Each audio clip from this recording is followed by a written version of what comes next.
RaceWatch 12 with Cade Heidemann is brought to you by Builder's Service. On today's show, we'll finish off the rest of the NASCAR postseason news from the Xfinity and Truck Series, plus all the results and highlights from the first ever Cookout Clash at Bowman Gray. And later on, Newswatch 12's Wyatt Williams joins the show to discuss all of what we saw on Sunday. First, let's start off with what took place at Winston-Salem over the weekend. The Clash is one of two races on the NASCAR schedule that doesn't adhere to the race format you'd come to expect from any given race.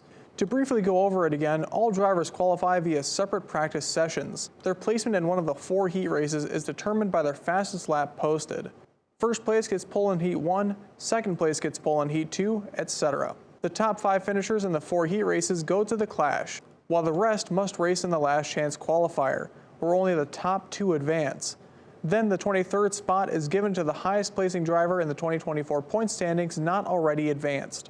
The first 2 practice sessions do not count, but the third round was the qualifying session. In the first 2 rounds, the top 3 drivers stayed the same the entire way through, with Ty Gibbs leading the field followed by Ryan Preece and Ty Dillon. Certainly Dillon being that high up was an anomaly, but with Gibbs being a strong contender in last year's Clash and Ryan Preece having run modifieds at Bowman Gray earlier that day, that made their placements a little unsurprising. But when the actual qualifying round came by, you would see none of these 3 secure themselves a top 4 spot. Instead, round 1 qualifying showed Carson Hocevar take the pole position first. And yes, while Preece was second place after round 1, he wasn't in the top 4 after round 2, where Alex Bowman had reigned supreme over most of the round until William Byron swiped the pole out from under his teammate and one of his last laps ran. Also strong here was Bubba Wallace, who took 3rd overall, leaving only 1 driver from round 1 in the top 4.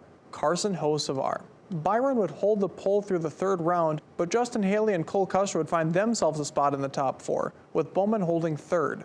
Then round 4 came and we got a whole other group of drivers up top. Ryan Blaney, Christopher Bell, Denny Hamlin, and new pole sitter Chris Buescher. Those 4 stayed up there through round 5. Then on round 6, Buescher was unseated by Chase Elliott, while Ryan Blaney was kicked off by Tyler Reddick. The 9, 17, 11, and 45 would start off their respective heats from the front of the field. Whether or not they could hold it at a place like the Madhouse was a whole different situation. Starting off in Heat 1, these 10 drivers wouldn't even make it 1 lap before the first caution came out for Austin Dillon, who hit a storm drain and spun on his own. Then not even 2 laps later, the first contact-related caution occurs for 3-way contact between Kyle Busch, Justin Haley, and Noah Gragson, which ends with Haley hopping his car on Gragson, where he then lost it outside of turn 2. Then again, only 2 laps later, we get another incident, and once more it's between Justin Haley and Kyle Busch, when Haley turns Busch down the front while entering turn 1.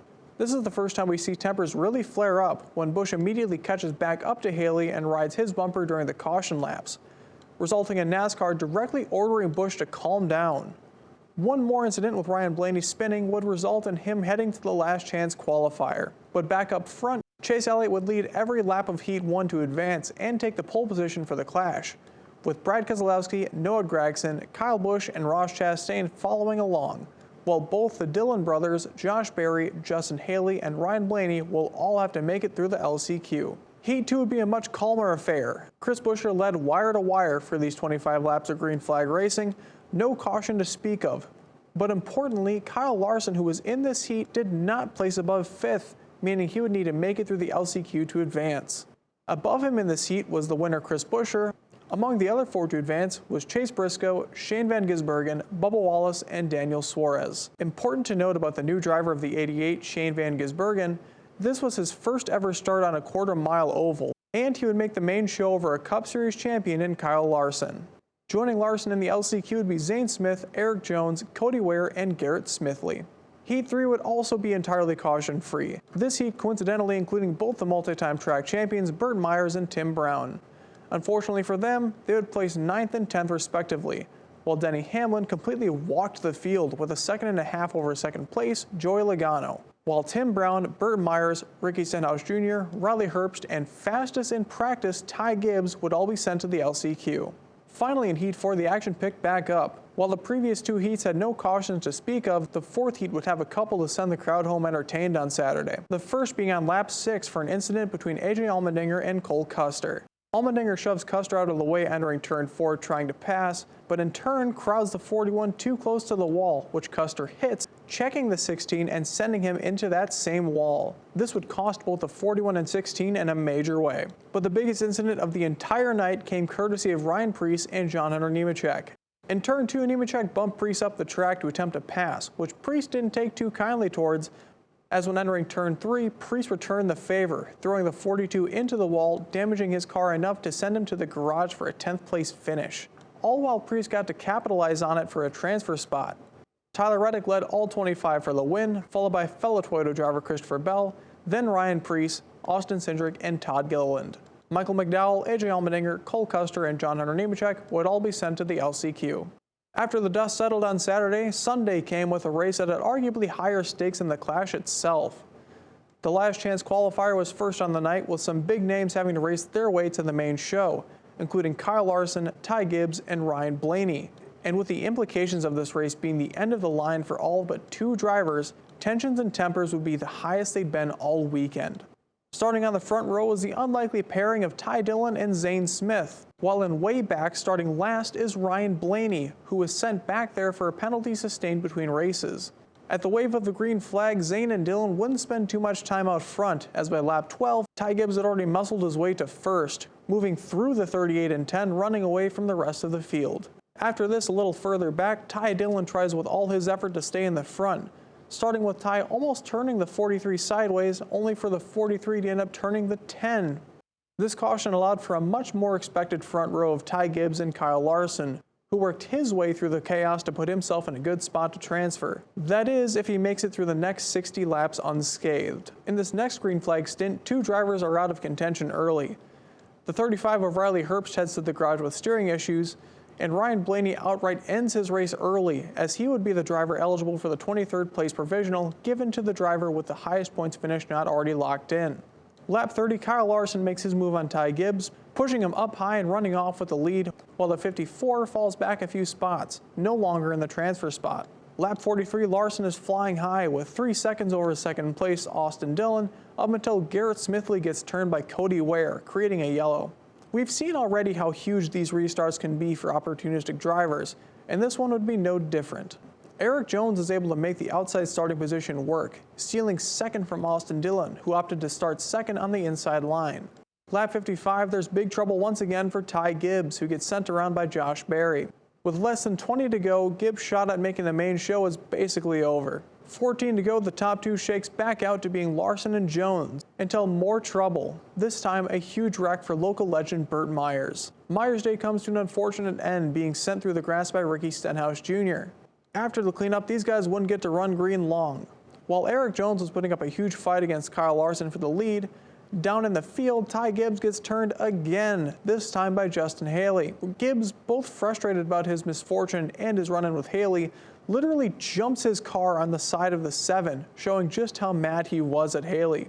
Eric Jones was called the leader at time of caution, so here he gets the preferred inside line. Larson starts behind him, with Josh Berry getting the other side of the front row. This restart couldn't have gone any worse for Eric Jones, when he gets shoved to the outside by Josh Berry, and when Kyle Larson takes things 3 wide, there leaves no room down the front. Someone had to give, and that someone was the 43 car. On the choose during the yellow, Josh Berry and Cole Custer made up the front row, with Kyle Larson close behind the 21. Berry makes light work of Custer, and soon after so does Larson. Then in the closing laps, Larson hunted down Berry, and Berry, not trying to end his race in the wall, conceded the lead to Larson so he could quickly dip back into the gap between Larson and a fast approaching Austin Dillon. Larson ran off with the LCQ win, and Josh Berry was able to hold off Austin Dillon to advance to the Clash after a caution once more for Ty Gibbs. As mentioned earlier, Ryan Blaney would take the 23rd and final spot off of the points provisional. With the field finally set, we now head to the Clash. 200 total laps around Bowman Gray Stadium. Chase Elliott and Chris Buescher made up the front row, and Elliott put that pole position to good use, clearing Buescher and running off with the lead. First caution of the night happens on lap 20 thanks to a chain reaction from Shane Van Gisbergen that worked its way up to Kyle Busch, taking the 8 for a ride. After this, the field would get to run green for nearly 60 laps until William Byron gets sent into the wall by Todd Gilliland, damaging the 24 early. Back up front, 20 laps to halftime, Chase Elliott's lead gets challenged by last year's Clash winner Denny Hamlin. As was common throughout the weekend, the outside line rarely ever worked for any driver. And while Denny stayed to the 9 side for many laps, it wasn't until Hamlin could get to Elliott's inside where he was finally able to make that pass. And with the 9 on the ropes, Tyler Reddick also gets by Chase before the halftime break at lap 100. Another driver to pay attention to at the half was Ryan Blaney. Because he took the provisional, that meant the 12 started dead last in 23rd. But his team was able to figure something out, as by lap 100, Blaney made it from 23rd all the way up to 10th.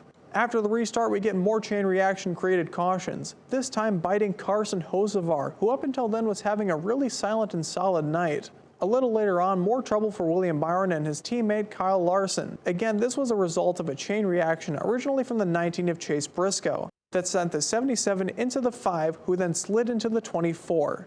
By that point, that was the only type of incident that would cause a caution, until lap 121, that is. That's when Brad Keselowski tried to fill a gap ahead of Bubba Wallace, but Wallace wasn't backing down, turning the 6, which as a result would cause the 77 to spin again alongside Alex Bowman. After this point, the clash ran green the rest of the way through. Denny Hamlin led up until lap 124, when Chase Elliott pulled the exact same move Denny Hamlin did to him before the half. Hamlin kept pace with the 9 on the outside, but the inside was just too strong. Elliott cleared the 11 with 72 to go. The only person who could challenge the 9 now was the car who rallied the hardest. From last place now to second, it's Ryan Blaney, and he is approaching fast. Elliott's able to hold off Blaney through means of lap traffic, and the final nail was Blaney missing a few too many corners, which allows Chase to hold on to the lead and win the first ever clash at Bowman Gray Stadium. I'm joined now by Newswatch 12's Wyatt Williams. Wyatt, how did you enjoy the clash this year? Well, I enjoyed the clash very much. As you know, I am a Chase Elliott fan, so of course leading the vast majority of the laps, most in clash history. He gets his first clash win. I mean, I'm thrilled with the result on my end. And I mean, it's called the Madhouse. We got a lot of madness, that's for sure, whether if it was from practice through the feature. It was just a cool weekend, and I really like how they embraced the late model weekend racing, having the heats, having the feature. It was just really cool the way that NASCAR put it together. And now a trend that I feel like we may have noticed this year was that between all 4 of those heat races, the pole sitters won the race and led every single lap the entire way through. Like Denny won his, Elliott won his, Reddick won his, which I wasn't really expecting personally. And then Chris Buescher, just out of nowhere, took the pole for, I think, practice session 2. And he was probably one of the best RFK cars that night. Like RFK locked all 3 of their cars in. Trackhouse got all 3 of theirs in. Trackhouse was impressive. Honestly. Yeah, even Shane Van Gisbergen, for his first ever time on a quarter mile, he, I believe, qualified ahead of Chastain and Suarez, which I thought was outstanding for someone in a new Cup car just starting off in these types of tracks. No, I couldn't agree more. I think Shane Van Gisbergen really, obviously coming from supercars in Australia, you run the road courses. You don't get as many opportunities to run the short track ovals, especially not ones like that where it's so tight-knit quarters and everything. So I was impressed by the whole Trackhouse team, but especially SVG. I really thought that this weekend he just leaps and bounds was above where I thought that this weekend was going to go for that 88 team. They were very impressive. So we already talked about like the people that made it into the main show from qualifying, but the people that were in the last chance qualifier, I would argue they put on a much better show than the Clash this year. What do you think? Oh, the Wreckfest was great. It was a lot of fun, obviously. We had Ty Gibbs decided to take his car airborne off of Justin Haley's hood. That was impressive. But no, all jokes aside, I thought that the last chance qualifier was really interesting. A lot of fun. A lot of people, including yourself, have been saying that it was more interesting than the feature. I definitely see where that's where people would think that. There was a lot of beating and banging and stuff like that, and it really, I think that was because the urgency of having to make sure that you got to the show. So it was cool to see, and man, if that 5 car hadn't taken so much damage throughout the course of the weekend, I think he would have been a threat too. I agree, and like Josh Berry, like if he didn't mess up the choose cone on the feature race, he probably could have been a threat towards the end of that race too. It was just that penalty that caught him. And as you said, like Larson was, you know, he struggled in practice, but he was kind of coming into his own on the feature race, and then that mess up with William Byron and I think it was Carson Hocevar just kind of ended his night. And from there, I don't really think Hendrick was a part of the conversation to win that night for the most part. outside of Elliott, of course. For sure, absolutely. Yeah, it was definitely just a wild weekend. I was so impressed with everything from the recent clashes that we've had. It was a lot of fun to watch. But yeah, no, Hendrick, absolutely. Other than Alan Gustafson and Chase Elliott, it seemed like they weren't really on par with the 9 car, the 548 and such. And then Josh Berry, of course, totally agree with that. He had the mishap with the choose line, which I don't know. I don't think that it should be as distinctive as it is. He picked the side, but yes, he went over the choose cone. So I get it. They have to enforce it, but I don't know. I don't like the idea of ruining someone's night because they were a foot over the line of where they should have been. Under caution, if you're riding below the double yellow line in a super speedway, that's another thing. But if you're under caution and just the tire glances over the choose cone, I don't think we should ruin someone's night. Where's the threat in such a move like that? Right. And then would you think that Bowman Gray put on a better show this year than the LA Coliseum has in the past 3 years that it's ran? Absolutely. Absolutely, 100%. And I think this opens the window for other small tracks like Hickory, like Six Flags, just to open the idea of bringing the Cup Series to these small late model tracks that these fans, this is the grassroots racing fans. These people deserve this. That's the one thing Chase said when he had hopped out of the car, and I totally agree. It was like, this was an event that these fans deserved. And it's also cool because they came in and they put in the safer barriers and they had upgraded the grandstands and they had upgraded the bathrooms. So it really helps the tracks as well. And you look at a stadium, like I mentioned earlier, like Hickory, where it's a great late model track, but it's a little run down because of the age of the track and stuff like that. And to be able to go in and put in safer barriers and put in a new grandstand, it also enhances those tracks as well. So I would personally love to see us go to several different tracks here in the future for the Clash. And now we've seen the return of like we just witnessed with Rockingham, like that's coming back. We just went to Bowman Gray. Do you think we can see a return to like dirt tracks again? Because Eldora happened, but we've been gone from there for several years now, and Bristol dirt is now all but a memory. Thank God. But do you think that's ever a possibility to happen again? I think so. I think there's always the room for it, especially if we keep moving in the direction we've been with wanting to do the more grassroots style, fan and entertain them. I think it does open up the conversation for places like Eldora. Obviously we have the Chili Bowl that just happened a couple weeks ago. Having guys in there would be really cool. Down in Tulsa, like that would be awesome. I think that would need to be something that would be in the future and need to take time to really work out, because I think we ran into some issues with Bristol dirt with this next gen car. So I would like to see that. I think it's going to take a little bit of time to get the cars to where we're at a point where we can do that more consistently. But yeah, I think anything really is in the question at this point, especially when it comes to the Clash. I think that NASCAR really got the message this weekend, seeing the fully sold out Madhouse, just rocking this weekend. It was so cool to see all those people, those passionate race fans out and just enjoying and loving the race from the first practice through the final lap on the feature. All right, well, thanks for joining me, Wyatt, and we'll be right back with more Xfinity Series news. We return now to where we left off last week with off-season news, picking back up in the Xfinity Series. Last Thursday, we discussed the new direction Junior Motorsports was headed, replacing half of their roster. Meanwhile, the prominent Xfinity Toyota team, Joe Gibbs Racing, has replaced their entire roster. And one of those is technically a defector from Dale Jr. Brandon Jones announced he would return to Joe Gibbs Racing, taking the 20 car this year after previously piloting the team's number 19 entry. Jones has had some modest success with the team, collecting a total of 5 Xfinity Series wins and making the playoffs in all 5 years he was with the team. Success you wouldn't think he'd be capable of if you had been only watching during his time with Junior.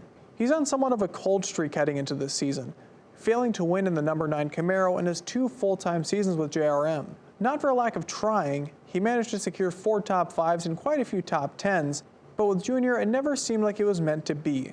Perhaps a homecoming is exactly what a guy like Brandon needs to head back to victory lane. Only time will tell, but until then he may take on somewhat of a mentor role for his new teammates who have both never run full-time in the second series. Taking over the 18 car is going to be someone who has never run full-time in any of NASCAR's top 3 even. William Sawalich spent most of last year running the full-time ARCA East schedule and a majority from the main ARCA series, collecting a total of 10 wins across all series and the ARCA East Championship. He filled the gaps in his schedule making sporadic truck series starts, but failing to secure a top 10. Then towards the end of the season, for the last 3 races, Sawalich ran double in the Truck and Xfinity Series, making his debut in the Gibbs 19 Camry at Homestead, and then capping off his 2024 with his best Xfinity finish to date with 13th at Phoenix. The third and final driver announced for the Gibbs Xfinity program is the former driver of the Tricon 17 truck, Taylor Gray. Taylor has yet to win in any of the top 3 series, but having 8 top 5s and 14 top 10s for just last season proves he at the very least has been a contender. Despite not being the best performing truck on his team last year, Gibbs still gave him the call up to Saturdays. However, the 54 car isn't directly owned by Joe Gibbs this year. Instead, the ownership role goes to his grandson and former driver of that very car. Ty Gibbs will be listed as the car owner for the 54, likely in attempts to get the 22-year-old as prepared as he can be to follow in his father's and grandfather's footsteps to take over when the day comes. At this time, it is unclear if the 54 will operate differently to the other Gibbs cars. Speaking of truck drivers getting the call up to Saturdays, while Corey Heim might have missed out on an opportunity this year, a fellow Truck Series Final Four competitor got the call from Colleague. With AJ Allmendinger headed back to Cup this year, it left the 16 vacant, perfect for Christian Eckes to step in and try his hand at Xfinity Series competition. After 4 full-time years in trucks scoring a total of 9 wins, it was clear Eckes had some talent. But what made him most appealing was probably his consistency. Except for Atlanta, Christian Eckes did not finish outside the top 10 once in the 2024 truck season. And out of 23 races, 15 of those he did not finish worse than 4th place. This made him probably one of the hottest prospects in NASCAR's lower series, and with Colleague having only 1 of their 4 wins last year come from a driver not signed to Trackhouse, it's clear they needed to pump some fresh blood into their program. Keeping in mind that even though AJ Allmendinger scored only 1 win last year, that 16 car did make it to the Final Four. Nick Sanchez was the last Truck Series driver to score himself a full-time ride this year, in Parker Kligerman's old car, the Big Machine 48. BMR has 1 win to the team's credit, courtesy of Tyler Reddick back in 2022 at Texas. But as far as any of their full-time drivers going to victory lane, that has yet to happen. However, it almost did just last year at the Charlotte Roval. Coming to the white flag, Parker Kligerman had the lead. However, a crash was caught by officials and the caution was sent out mere milliseconds before Kligerman officially crossed the line for the default victory. And unfortunately for him, he lost the lead in overtime, this ending his miracle playoff run at the round of 12.